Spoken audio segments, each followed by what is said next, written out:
Une partie de baby-foot ou de jeux vidéo, on se croirait dans une salle de jeu, mais ces salariés sont bien au travail. Voici la salle de repos d'une entreprise de conseil près de Paris.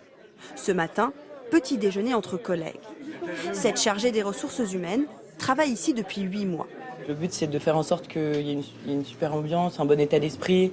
C'est ça qui crée du lien et qui donne envie aux gens de venir le matin. Et du coup, les gens sont très investis par rapport à ça aussi. Après le petit déjeuner, retour au bureau.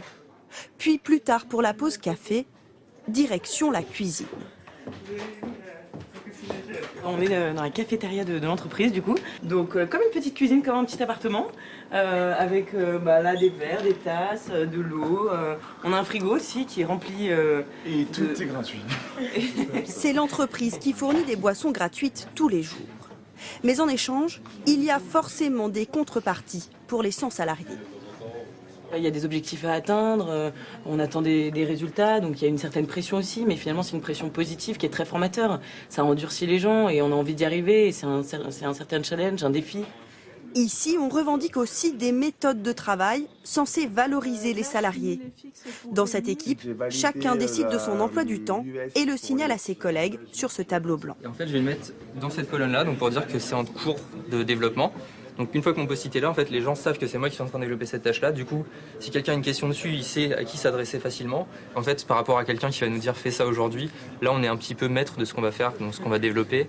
On se responsabilise aussi parce qu'on va dire je vais être capable de finir ça en tant de temps. Mais ces espaces améliorent-ils vraiment le quotidien des employés? Je trouve que c'est très bien, ça participe à mon avis à la performance collective. Baby-foot, tout ça, ça me paraît pas forcément judicieux. Des initiatives qui se multiplient, car pour cet expert, elles permettraient d'améliorer la productivité.